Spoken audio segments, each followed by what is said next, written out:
Today sees the first summit finish of this edition on Pico Jano. 3 climbs on the menu: the Puerto de Alisas, the short but steep Collado de Brenes, and Pico Jano itself, which is making its Vuelta debut. Plenty of climbing then, and the riders will also have to deal with bad weather conditions.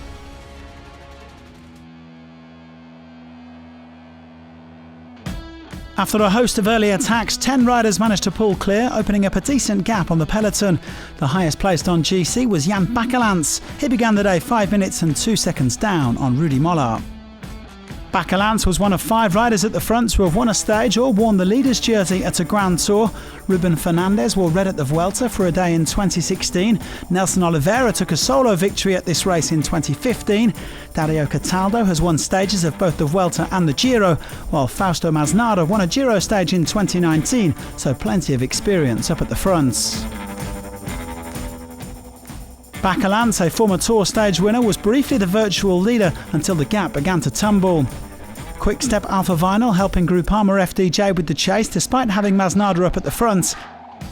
They look keen to set something up here for Remco Evenepoel. The gap was down to 3 minutes by the second climb. Cataldo going to ground in slippery conditions, and he wasn't the only one. Crash again. And another crash. Lots of crashes there. Lots of riders have fallen. Cofidis have a problem, and one rider is down, and that is the rider from the Israel Premier Tech team. Carl Frederick Hagen was able to keep going after that crash, which caused a bit of a split in the peloton. Up at the front, meanwhile, Marc Padun attacked and pulled clear of his fellow escapees. Rudy Mollard began to struggle a few kilometres from the summit, his teammate Quentin Pache trying to help him save the red jersey. Padun reaching the summit solo and heading into the descent, which had been made treacherous by the rain. The riders forced to take it very easy indeed. Julian Alaphilippe leading the group of favourites onto Pico Jano, with Mollard just about making contact at the foot of the climb.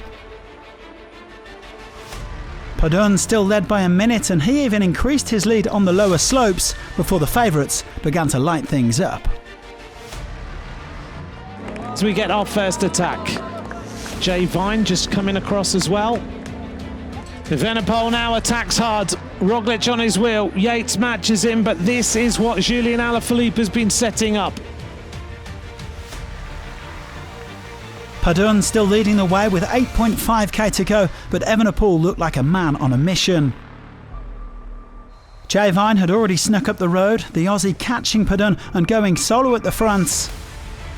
Evenepoel riding everybody but Enric Mas off his wheel, with Juan Ayuso now chasing, followed by Roglič and the other favourites. Jay Vine, after 4 hours and 37 minutes of racing, he's going to cross the line as the winner. Jay Vine is going to take his first ever professional victory in the mist and murk of the Pico Jano. Remco Evenepoel, second across the line at 16 seconds. By my calculations, the red jersey is virtually on the shoulders of Remco Evenepoel, but Primož Roglič is going to lose well over a minute to the Belgian Remco Evenepoel and to Enric Mas. In fact, at the finish line, it's going to be round about 1 minute 20 seconds on the day. What a stage! Vine winning ahead of Evenepoel and Mas, with Ayuso 55 seconds down. The Roglič group crossed the line at 1 minute and 37 seconds. Evenepoel snatches the red jersey from Mollard, who remains within 21 seconds of the race lead. Mas is on the overall podium ahead of Roglič, who is a minute off the pace.